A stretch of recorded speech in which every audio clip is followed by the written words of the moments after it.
My name is Sanat Hassaune from Jordan. Dennis from Uganda. Maria, I'm from Romania. Zach Love from the United States. I support Streets for Life.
My name's Grace, I'm from Australia and I support Streets for Life.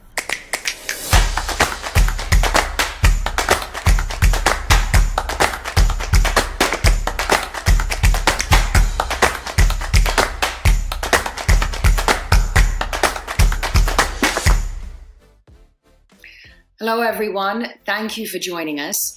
A very warm welcome to the 6th United Nations Global Road Safety Week. My name is Mariam Namazi and I will be your host for today's event. Over the past decade, it's estimated that more than 2 million children and young people have lost their lives in traffic collisions on the world's roads. Another 100 million have been injured. It's the leading cause of death of children over the age of 5 years old and of adolescents. And many of those who are injured are left with life-changing, maiming injuries or disabilities. That's why we're here today. The figures I just mentioned to you are stark, and it affects us all. And that's why there's growing demand now for a new approach, one which puts the vulnerable first. Today, we'll connect with people all around the world to understand how road traffic injuries affect our daily lives. We'll also be hearing from some of the world's leading policymakers about why action on speed is so important, and about a new vision for the world's cities, one that is safe and healthy for people, especially the most vulnerable, and for our environment. Today is a call for action, for low-speed, livable streets everywhere, to save lives. We'll focus on what needs to be done to achieve this. We'll also look at how lowering speed can play a vital role in our efforts to combat climate change. I know that many of you are already taking the initiative, you're already taking action, so hopefully today's launch will inspire you to join the Streets for Life campaign for UN Road Safety Week and to keep pushing for real change across your cities and communities. The World Health Organization is the leading UN agency on road safety and is co-hosting today's launch with the FIA Foundation. So let's now hear from one of the most important global figures on this issue, the WHO's Director General, Dr. Tedros. Every year, more than 1.3 million people die in road traffic crashes. That's one person every 24 seconds. Road traffic crashes are the leading cause of death for children and young adults. We have made so much progress, but we still have a long road ahead. We need a new vision for creating safe, healthy, green, and livable cities. Low-speed streets are an important part of that vision. Evidence shows that limiting driving speeds to 30 kilometers or 20 miles per hour in cities significantly reduces road traffic deaths and injuries. It also promotes healthier lifestyles through walking and cycling and decreases air and noise pollution. WHO is committed to supporting countries and cities to implement speed management and other safety measures. Cities must not only set sensible speed limits, but also enforce them. Safe, affordable, accessible, and sustainable transport systems just make good sense. As we recover and rebuild from COVID-19, let's make safer roads for a safer world. I thank you. Dr. Tedros, thank you very much. Now we want to hear from a very special lady, Viviane Perón. Together with families whose children have been killed on the roads of Argentina, Viviane set up Asociación Madres del Dolor, or Mothers in Pain. Viviane lost her son Kevin, who was just 14 years old, when he was hit and killed by a man driving at twice the speed limit. So let's now hear Viviane's testimony and call to action on behalf of road traffic victims everywhere. Hello, I'm Viviane Perrone, Kevin Sedano's mother. I'm a member of the NGO Asociación Madres del Dolor in Argentina and International Road Victims Partnership. Speed kills. The higher the speed, the greater the chance of ending with somebody's life. That's what happened to my son Kevin when he was run over by a driver that was going at double the amount of speed allowed on the road. And this is what happens to many victims and to many of those that are injured on our roads all over the world. We need 30 kilometers per hour on urban streets to save lives and to avoid all of those from being injured. So, to all of those that have the power and that have the authority of changing this reality, please do it now. While I'm talking, another life is lost and many others are being injured. While I'm talking, another family is destroyed and another chair at a family table will remain empty forever. Viviane, thank you so much for those moving words. Now, of course, our cities are at the very heart of this issue, and go to any major city in the world, and at some point you'll find yourself confronting the traffic, pollution, and road danger, a lack of safety to protect the vulnerable. So let's now hear from the global agency focused on our cities, the UN Habitat, and its executive director, Maimouna Mohd Sharif. Excellencies, colleagues, friends, ladies and gentlemen, on behalf of UN Habitat, I am very happy to join you in marking the UN Road Safety Week. I take the opportunity to congratulate Dr. Tedros, Director General of the World Health Organization, and Mr. John Todd, Secretary General's Special Envoy for Road Safety, for their leadership in maintaining the focus on the issue of road safety in these difficult times of the current pandemic. We must not forget that with more than 1.35 million deaths annually, road safety is the other crisis that we face, together with COVID-19 and climate change. As with the other crises, cities have a major role to reduce the burden of injuries and death from road crashes. Properly designed streets and bike lanes can prevent speeding and protect the most vulnerable road users, cyclists, and pedestrians from road crashes. It is also important to reduce the numbers of cars on roads by improving and expanding public transport. We have noticed an upsurge of walking and cycling in several cities in the wake of the COVID crisis. This is one of the trends that could help us build back better and greener in line with the Sustainable Development Goals. Simultaneously, we must also ensure that trust in public transport is regained and that governments invest in the modernization of their public transport systems to become safe and accessible for all. As guided by the new urban agenda, I assure you that UN Habitat will continue to work with governments, other UN agencies, civil society, and the private sectors to address the global challenge of road safety and integrate it into the sustainable mobility and transport infrastructure planning and design. Thank you. Thank you very much, Executive Director Maimuna Mohd Sharif. Now we can hear from the UN Secretary General's Special Envoy for Road Safety, Jean Todt. If we're going to achieve safe, low-speed streets around the world, political commitment is going to be absolutely key in this. Jean Todt has been leading the global advocacy for many years, getting support from governments and world leaders. Let's now hear from the UN Special Envoy. Dear friends, I'm delighted to join you to launch the 6th UN Global Road Safety Week. As the UN Secretary General's Special Envoy for Road Safety, I'm proud that countless activities are taking place to celebrate the global campaign, which highlights a range of benefits of 30 kilometers an hour or 20 miles per hour speed limits.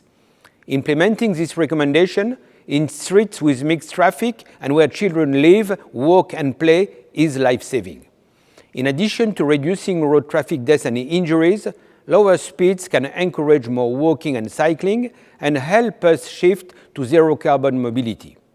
Furthermore, low-speed streets are central to building resilient communities, especially as we recover from COVID-19 and journey towards a safer, healthier, greener, and more inclusive world.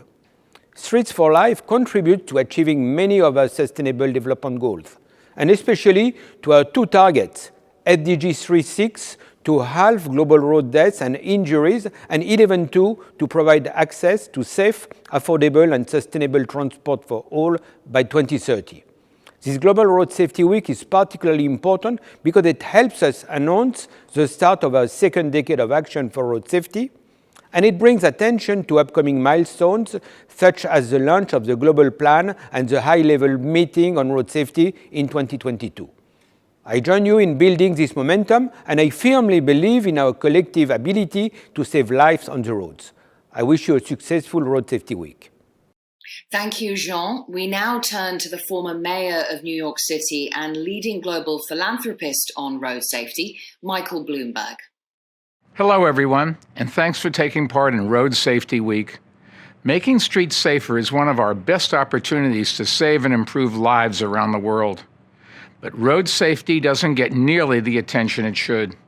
Together, we can change that. When streets are safe and accessible and vibrant, cities thrive. The best part is we know how to do it, with good design and smart rules like lower speed limits. Through our Global Road Safety Initiative and the Partnership for Healthy Cities, more and more cities are taking action and sharing strategies that can work all over the world. The more cities join us, the more progress we can make. Working together, we really can save many lives and build a safer, healthier, greener, better future for everyone. Thanks again, and all the best. Thank you, Michael. Now, in the past few days leading up to UN Road Safety Week, the government of Spain has made a bold commitment to reduce speeds in its cities to 30 kilometers per hour to protect the vulnerable and to improve air quality. So we now have Minister of the Interior, Fernando Grande Marlaska Gómez. En España hemos implantado la velocidad límite de 30 km por hora para todas las calles de nuestras ciudades con un único carril de circulación. ¿Y por qué lo hemos hecho? Porque nos lo habían pedido las principales ciudades del país. También porque es un paso adelante y una ayuda a los responsables municipales para ir hacia unas ciudades más humanas, siempre más amables. Porque calmar el tráfico es la mejor forma de garantizar la seguridad en la interacción de los diferentes actores de la movilidad.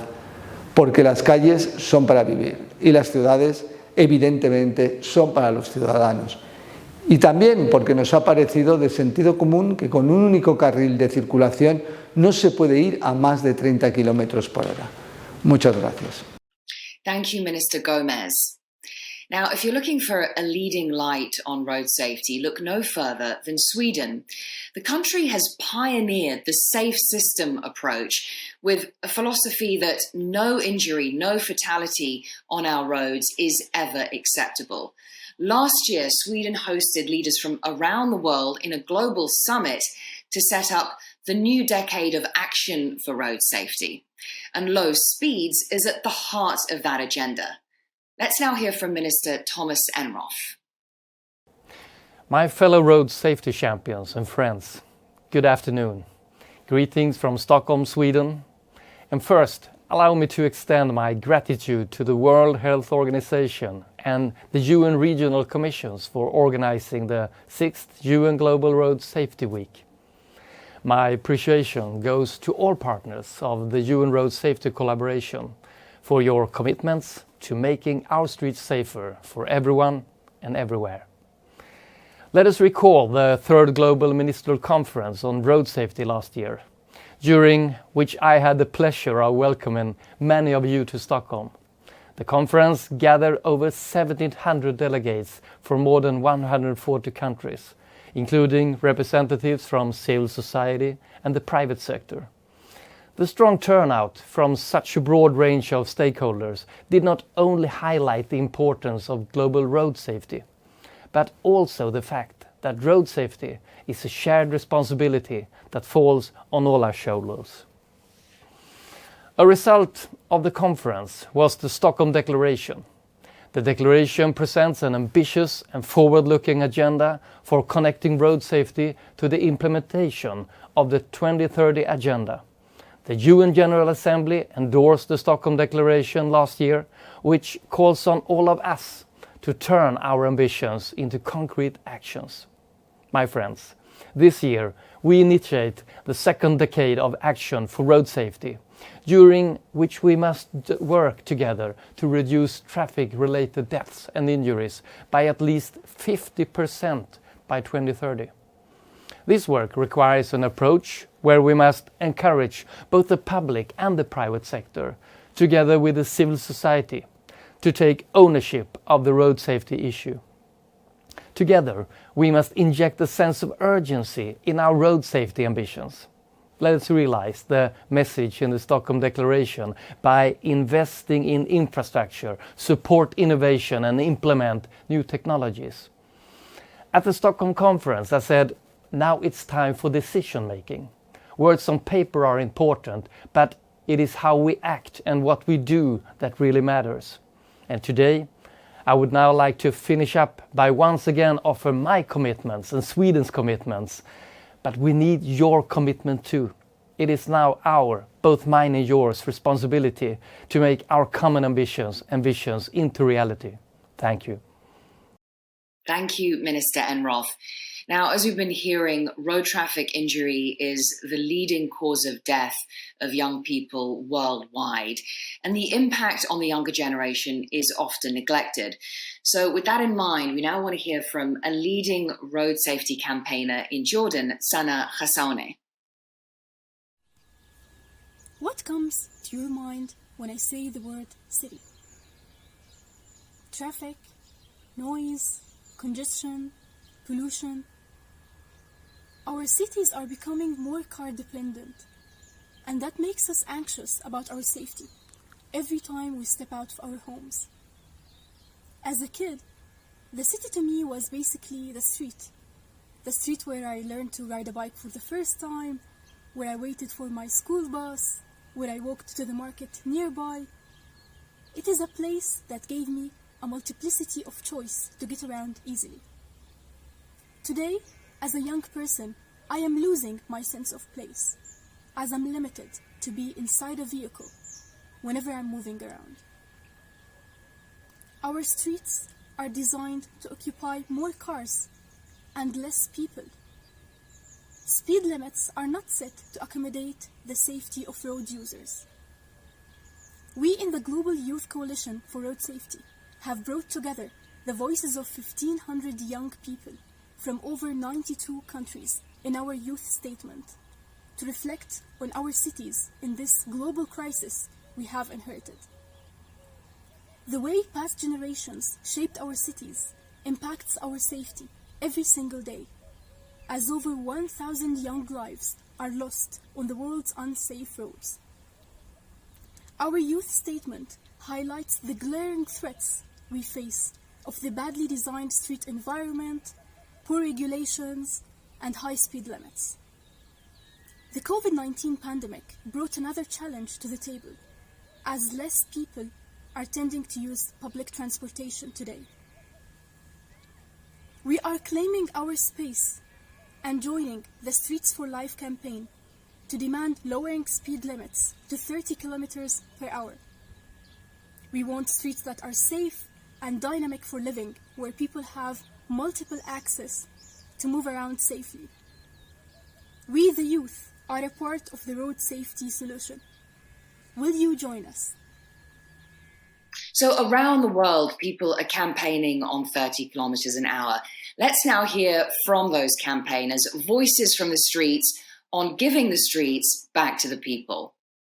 For our streets to be safe and reduce our road crashes, I advocate for 30 kilometers per hour for the sake of safety for our children and adults alike. We need low-speed streets in our community. Low-speed streets are safer for children to walk, to play and to live. I love my street being low speed because it's safer for me to cross with my children. I support 30-kilometre-hour roads because, as well as improving road safety, it also improves the amenity of an area, making it a nicer place to be. Having low-speed streets in my neighborhood means I can walk freely and safely. I love my street being low speed because it is safer for children to cross.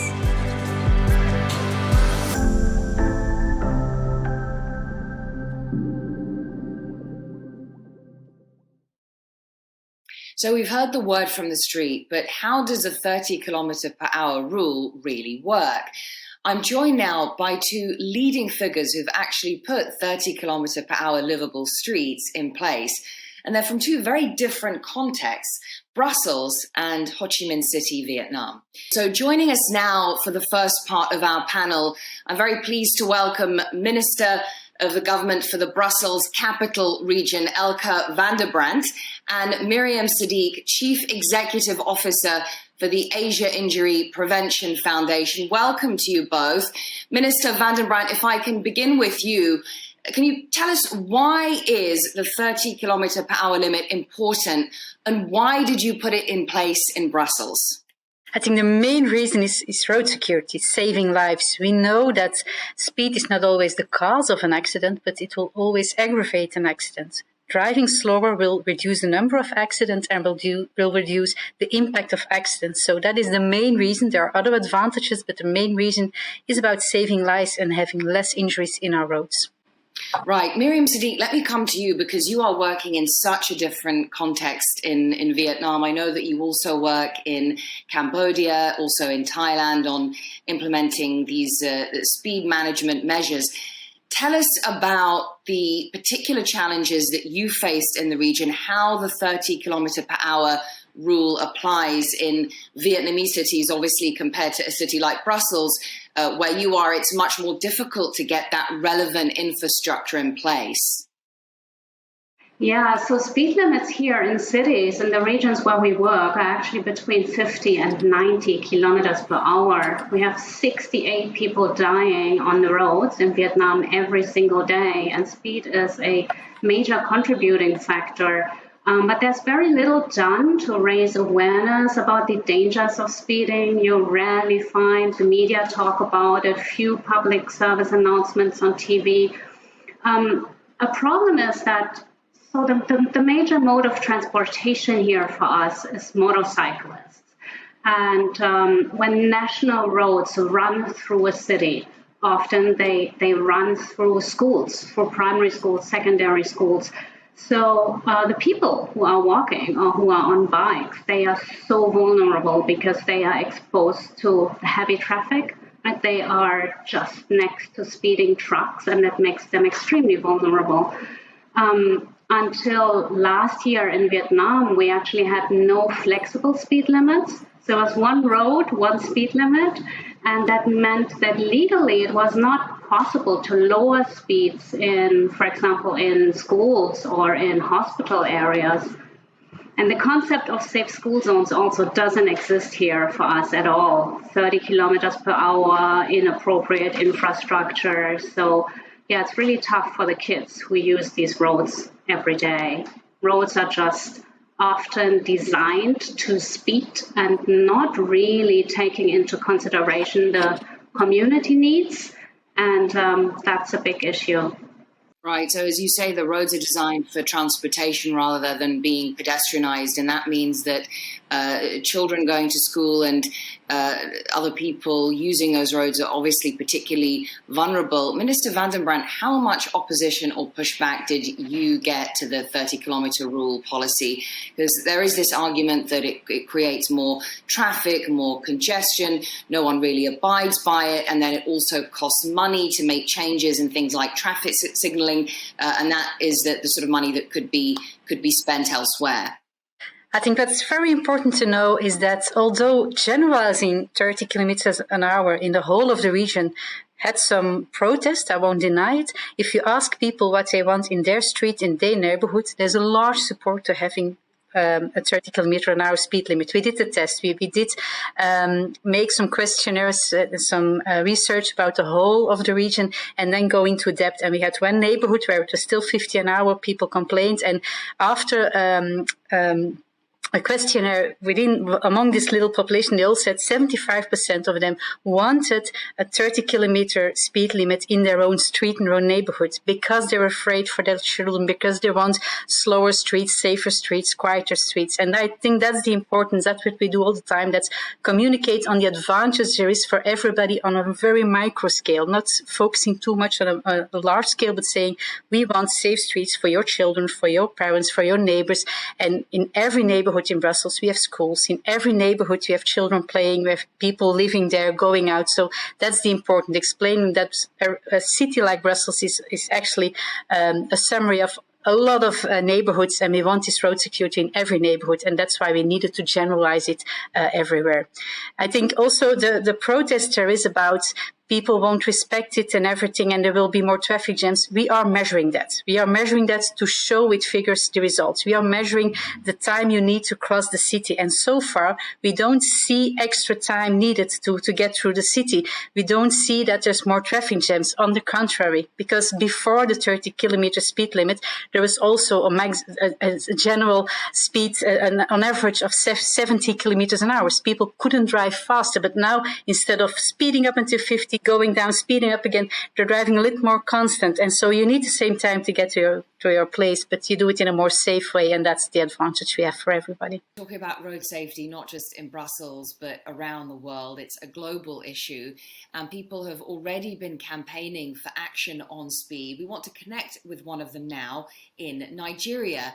Ayomide Akimpelu has been lobbying the authorities in the capital, Abuja, to put 30-kilometer per hour limits in place. But so far, there's been little action. My question is, how are we going to speed up the process of implementing the 30 kilometers per hour due to bureaucracy that is involved? Right, so an important point we're hearing there about implementation in places where there is low acceptance of speed restrictions. Miriam Sadiq, what is your reaction to that question there? Tell us how you have approached this issue, how you've tried to manage it, and would you say this has been particularly effective in how you have implemented the 30-kilometer-per-hour rule? In places with low acceptance, you may want to think about proving success at smaller scale first through comprehensive evidence-based programming in a smaller city first, where you can secure local political leadership. In the Vietnamese context, and that goes, I think, for many cities and countries around the world, it's really important to show results at local level first before we bring them up, and then we advocate for nationwide policy change. It's really important to build capacity of local stakeholders, of local government, and to empower them to take action. And that's what we did in Pleiku, in a small city in central Vietnam. We first provided data of speed measurement at 2 schools in the school zones to the government, and people were driving fast. They were going up to 80 kilometers per hour. Then we worked with engineers to design and install road modifications, so zebra crossings, speed bumps, speed sign reductions. We got experts in as well to provide trainings to the local police on enforcement techniques. And we educated school kids, teachers, parents, the community about the dangers of speeding and about the new speed limit in their school zone as well. And in parallel, we ran public awareness campaigns on TV, on social media, on billboards as well, to inform the public.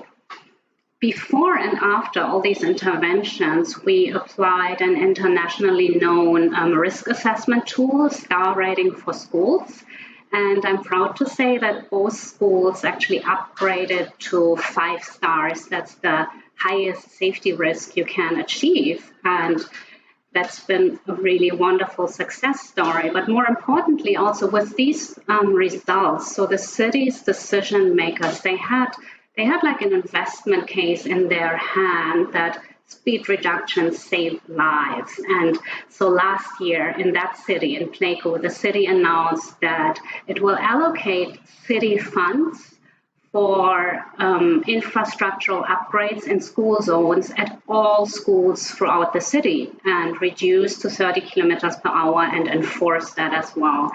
And this week, during UN Global Road Safety Week, we're actually launching the construction of the road modifications. You say that it's very important to start at the local level before then appealing to policymakers nationally.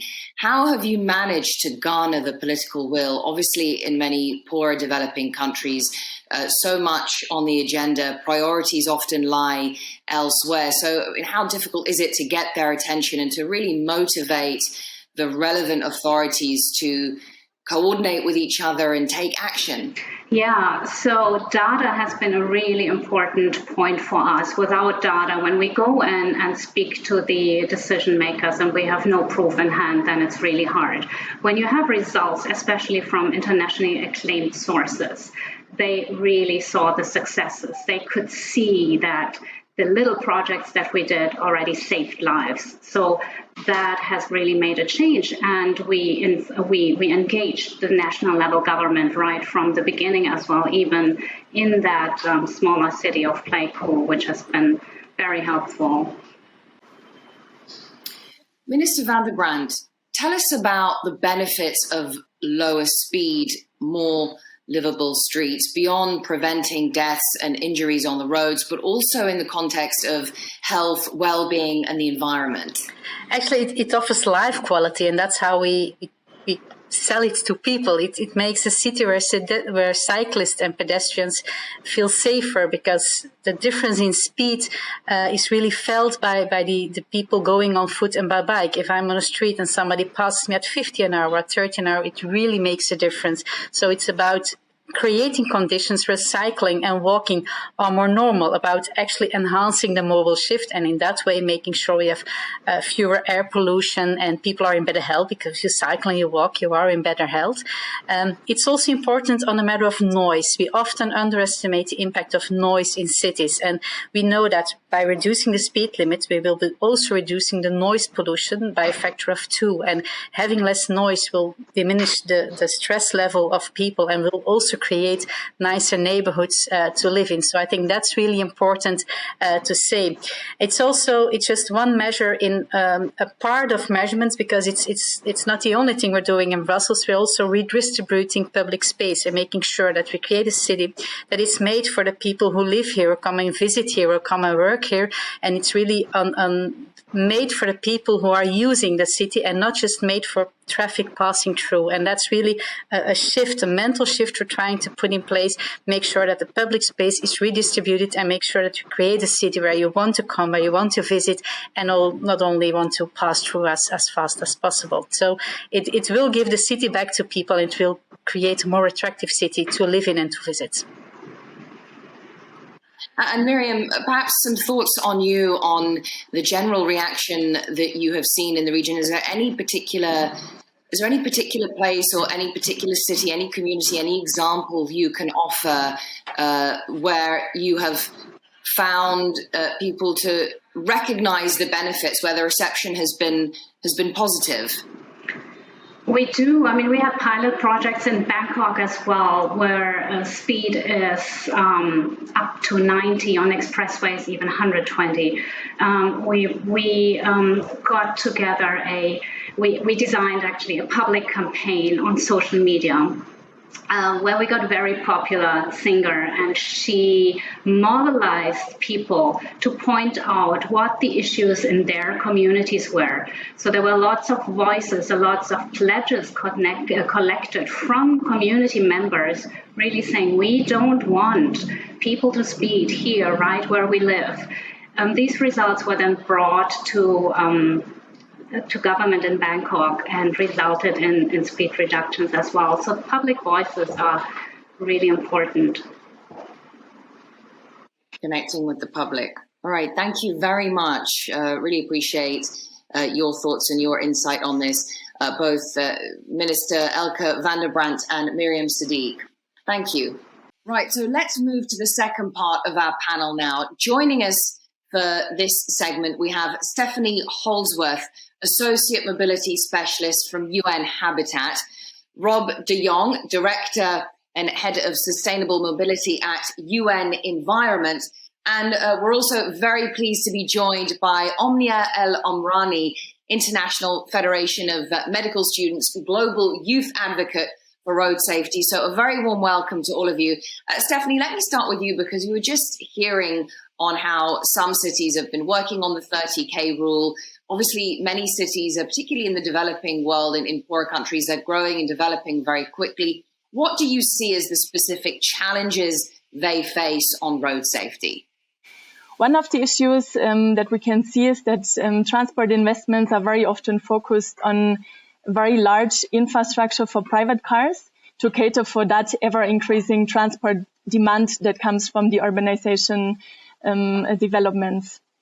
And with speed over 50 kilometers per hour, as we have in many of our cities, private cars and motorized transport might not necessarily be the safest mode.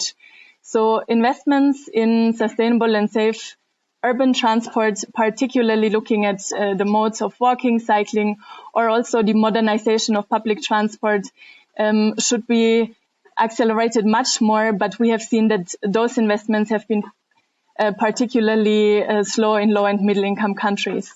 And this is happening although non-motorized transport accounts for the majority of the trips.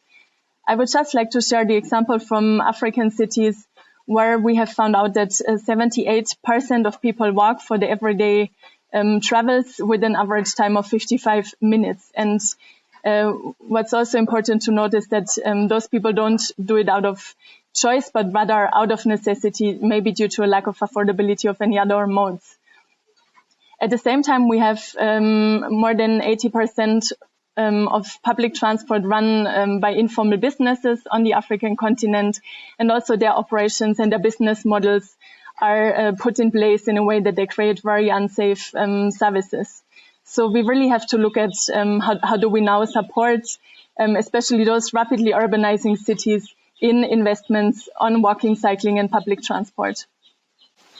Rob, if I can come to you, because we've been obviously speaking about making some significant shifts on in terms of the approach to transportation, both for the environment and of course for safety, but really aren't policymakers mainly concerned about getting access to employment and services and about the efficiency of business? How realistic is it to expect this widespread shift to more walking and cycling? Well, thank you, Mariam. So how realistic is it? Well, the question is actually it's essential. So recently in UNEP, we did some modeling with some universities, and we found that even if we go and take the most positive scenario of switching to electric vehicles, we still will not meet the targets of the Paris Climate Agreement. And that means that in addition to technology change, we need to have more public transport and we need to have more walking, cycling. So it's not a choice. If we want to meet the Paris Climate Agreement, we need to invest in walking and cycling in our cities. And this is possible. Look at COVID. What did we see during COVID epidemic? Many citizens in the cities around the world started walking and cycling. The facilities were not there. Some cities put pylons on the road saying this is not for cars, this is for cyclists. So what we need now is to catch up. We need to provide the infrastructure. And as Stephanie said, in the developing countries, the majority are still walking. We're building infrastructure for the minority that drive a private car. Very expensive. Now we need to, and COVID has given us a wake-up call, we need to now start building infrastructure for walking and cycling. We need it for safety, but we also need it for air quality and climate change.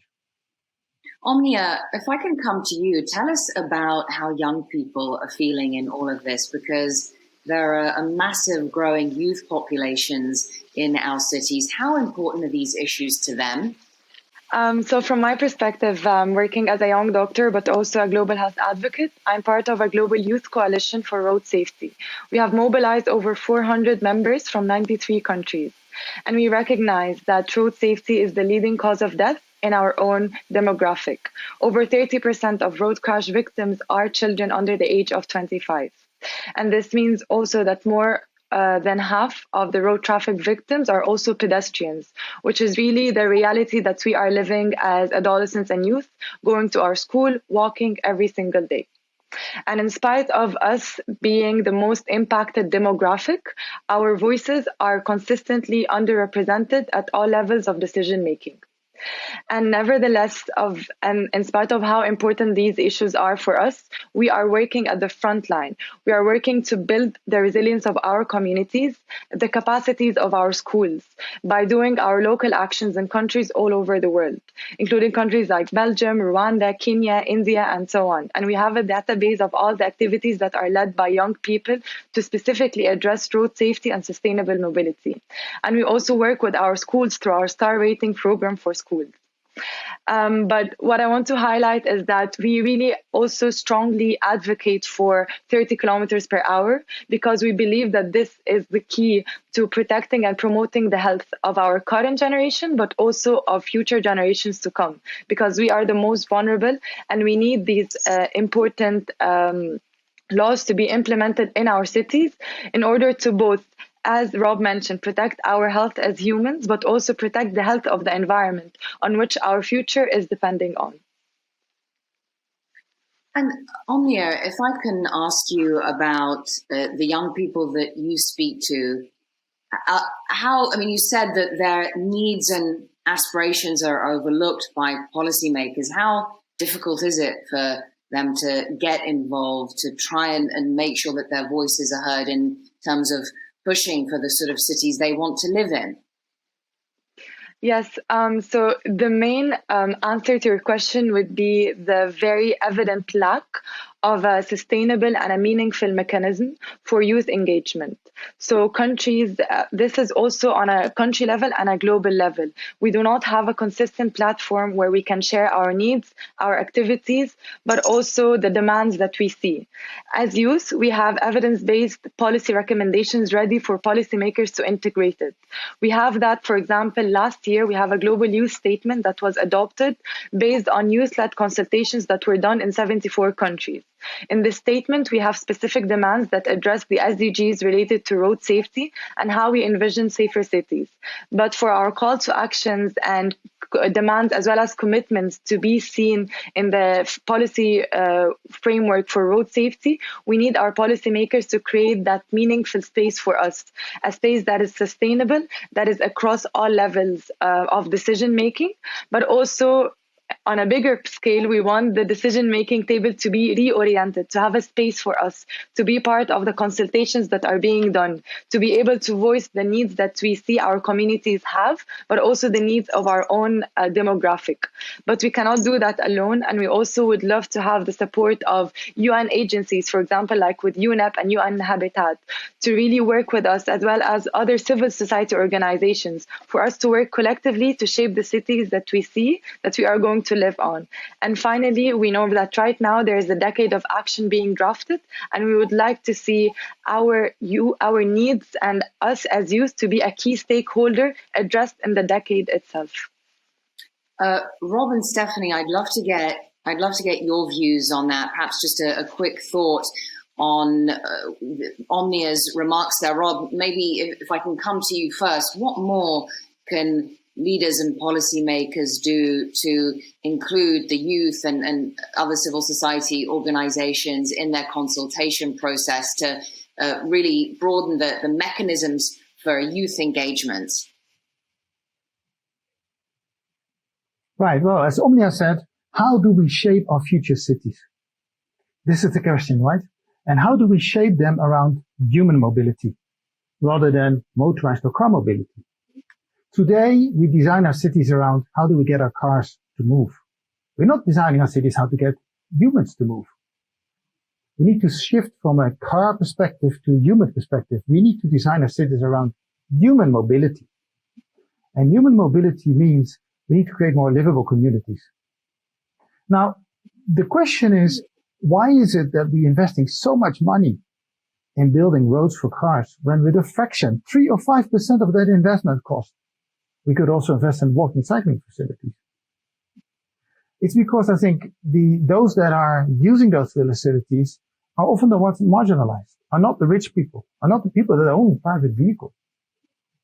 So we need to go to a system whereby young people, like Omnia, and women, and disabled people, and everybody that's walking and cycling has an equal voice as those that are driving their car. Some cities are doing that. But in a lot of cities, we still see investment in the old traditional, build more roads for more cars. In the end, it won't work. We see it everywhere. Well, actually, it's fantastic to have the views of Omnia on this, because we are seeing the youth in cities all around the world becoming increasingly active on these issues. So I want to get to a question now from Maulin Makatange in the Philippines. Hi everyone, my name is Maulin Makatangay and I'm from the Philippines. I work with yours, Youth for Road Safety, where we help empower young people to take meaningful action against the biggest killer of youth worldwide, road crashes. As you know, about 1,000 young people die on the world's roads every day, and majority of which are aged 15 to 29 years old. So my question for you, the panelists, especially the policymakers, is what more can we as young people do to get policymakers and decision makers to start listening to us and to start acting on our needs and demands for safer streets in our communities? Okay, so the question from Maulin is, how can we get policymakers to prioritize low-speed streets and sustainable mobility in our communities, starting with Stephanie? Yeah, I think one great example where, let's say, policymakers can meet young people is, for example, through open streets events. UN Habitat has organized and co-organized such events in various cities around especially Africa, for example, in Cape Town, in Addis Ababa, but also in Nairobi. And those events are really meant to create that awareness that we have been speaking about. And we celebrate the street as a public space. We celebrate the safety that we can experience on those during those car-free events, and celebrate other issues like environmental protection and so on. And those events really also acted as a platform where we had the policymakers come to the street, talk to the people, talk about what the people are actually demanding in terms of transport and what kind of experience they are looking for, and started creating those dialogues, I think, that are urgently needed. And I think Omnia has mentioned the need for those dialogues very much in what she was saying before. And Rob, what are your thoughts on that? So I think it's a bit of a generational issue, isn't it? I think people my age are more like all still thinking about private car use. If we look at young people, they look at mobility completely different. They mix mobility with being online. They don't necessarily want to own a car. They just want to be able to move, to be mobile. So I'm very positive that this will happen. Now, the big question is, how do we get the current decision makers that are not the young people to understand this concept of being mobile rather than, for example, private car use? I think most of it hinges on awareness raising. I think they're not purposely trying to block up their cities. They're not purposely trying to pollute the air. It is, they don't see the solution. And I also have to say, it is not as bad because it's happening everywhere at this moment. I live in the city of Nairobi, Kenya, and they're now massively building walking and cycling facilities. So I think all around the world, we see interest in other solutions for addressing the mobility problems, road safety, climate change emissions, etc., pollution. The problem is we need to support that.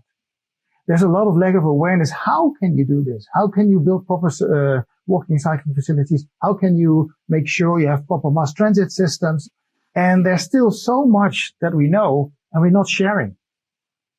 We're not sharing how to do a mass transit system from developed country cities to developing countries. We're trying to reinvent the wheel every time again. I think that's, where some of the examples that Stephanie also gave, we can move forward on. And Omnia, I'm curious to get your thoughts on Rob's comments there about there being this generational divide where perhaps the older generation can sometimes struggle to grapple with issues that, for the youth, the walking, the cycling, they can see the benefits of that. And they want their cities to be designed in that way, but it can be difficult to convince policymakers of that. What particular challenges have you faced in your work, and how have you coped with that? Yes, so I agree in terms of how road safety can be an intergenerational issue, similar also to the issue of climate change, for example. The cities that we're living in, the planet that we're on, we as a generation will be the ones who will suffer the consequences most of the decisions led by policymakers, and yet we are not the ones making those decisions. And the challenges that we faced is, number one, when we're calling on policymakers with specific demands, they always need to have evidence to prove that. Either it's scientific evidence, but more importantly, community-based evidence. Listening into what the community has to say and facilitating this to the policymakers, which is what we are doing as young advocates. The second thing is to also try to, as Rob mentioned, build community awareness. And this is done by using personal stories, going beyond just numbers of deaths led by road traffic injuries, but talking about the stories of the victims and the families who would lose a family member to a road traffic accident. And it's also important to highlight that as young people, we see a responsibility in making sure that the policies that are formulated are implemented, and we're also holding our policymakers accountable, and we're always asking for transparency to see. We know that many countries have committed to the Sustainable Development Goals, the Decade of Action, and all of these targets that are formulated by the UN, and we see that our role will be to call on them to really walk the talk and implement the actions that they signed on and make our cities safer and healthier and livable for us and for our generations. All right, thank you very much. We'll conclude there. Thank you very much to Omnia, Rob, and Stephanie. Now let's hear from a global campaigner whose name you'll be very familiar with, Zuleika Mandela, the granddaughter of Nelson and Winnie Mandela.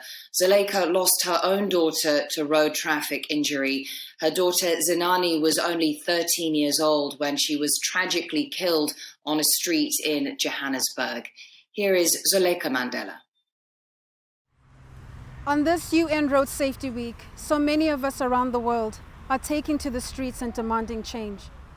So many of us are coming together and we're saying the streets are for the people. Our streets are for us. What we want is quite simple. We want low speeds. We want livable streets in our communities where we can walk safely, where our children can get to school unharmed. All too often, in neighborhoods all around the world, people are being injured or killed on the roads. Streets have been built for traffic and not for people. As a mother, I believe our children are a priority.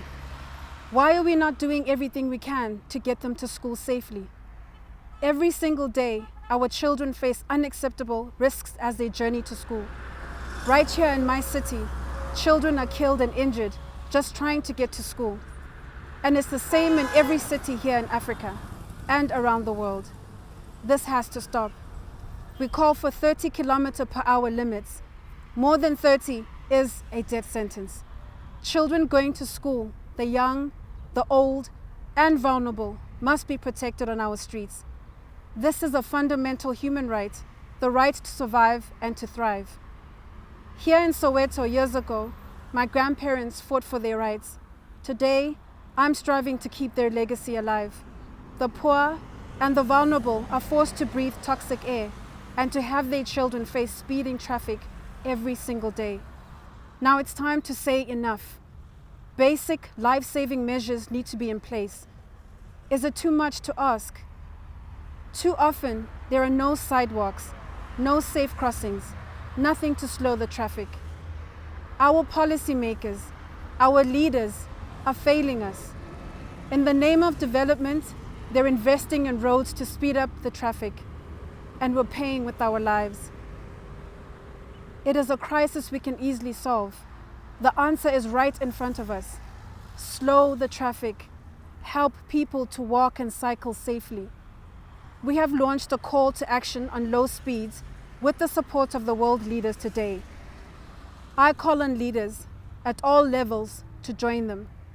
With partners around the world, we'll be taking this campaign forward in a new advocacy hub, which has 30 km/h streets as a key policy demand. Make our streets more livable. Help people get to work and to school safely. Help them lead healthier, more productive lives. Our streets are for the people. Our streets are for our planet. Our streets are for life.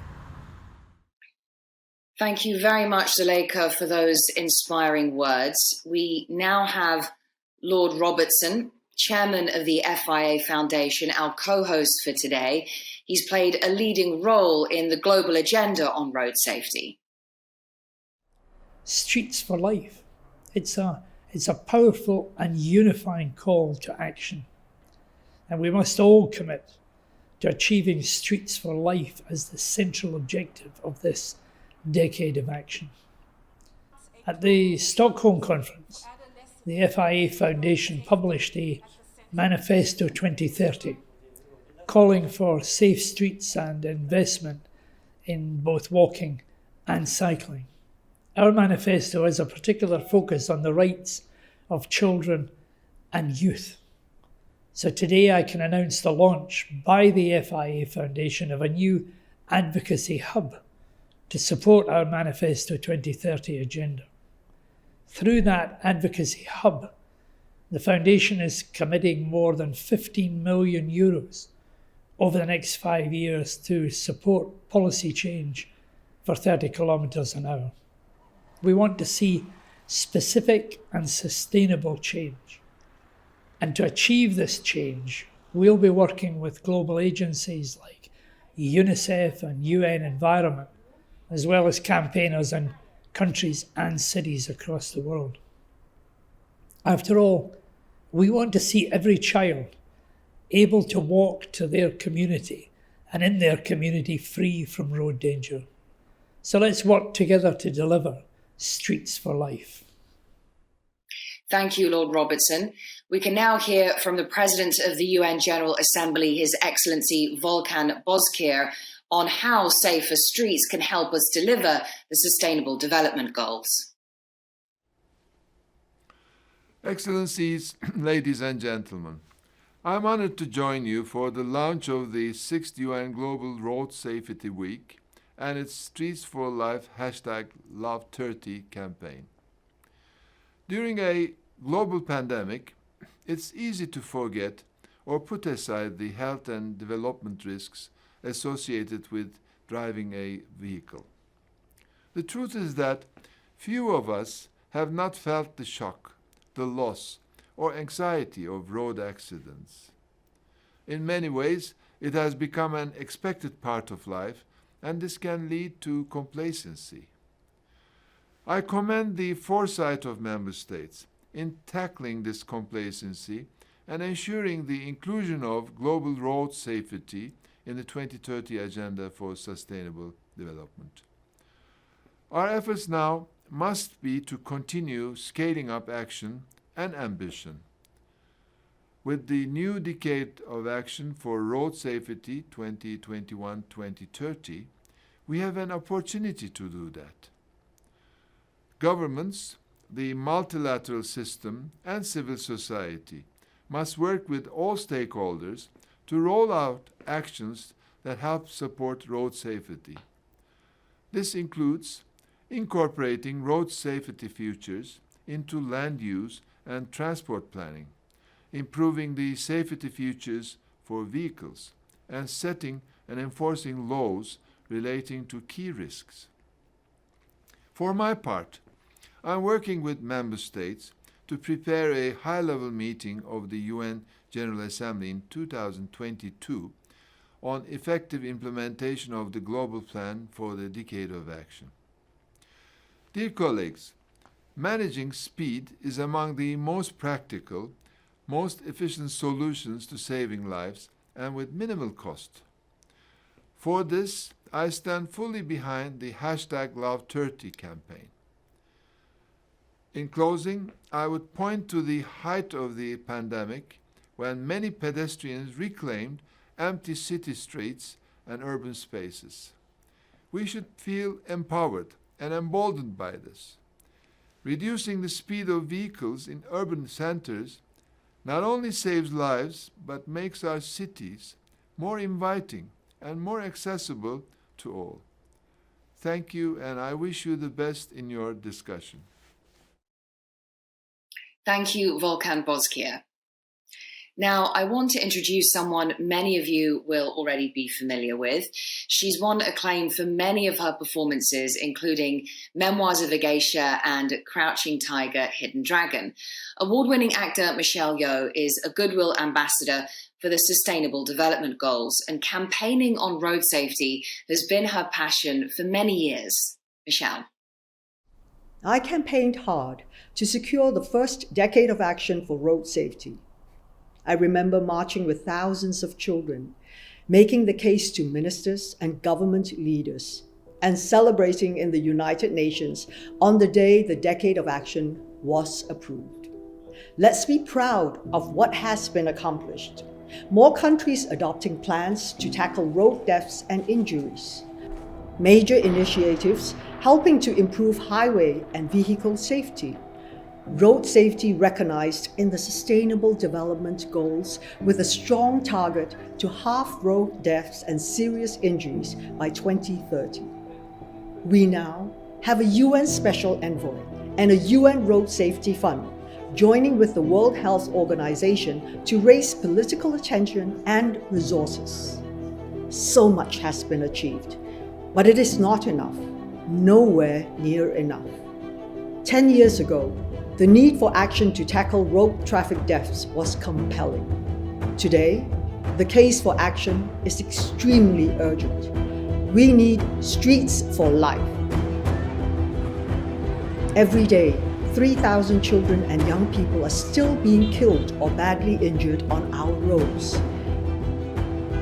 The climate crisis demands that we reimagine how we design our cities and how we share our streets. COVID-19 is highlighting the terrible inequalities that exist within and between countries. We need change, and we are uniting for change with a clear call to action: Streets for Life. Making the case for reducing vehicle speeds in communities where children walk, cycle, learn and play, returning to children their basic right to explore their streets in safety. Because keeping traffic speed below 30 kilometers an hour near children is the vaccine that can save many thousands of lives. And low speed will encourage zero carbon travel. All of us walking and cycling more to help clean our air and protect our planet. Streets for health. Streets for climate. Streets for people. For all of us, and especially for our children. So, for people and planet, please join me in the United Nations campaign to secure Streets for Life.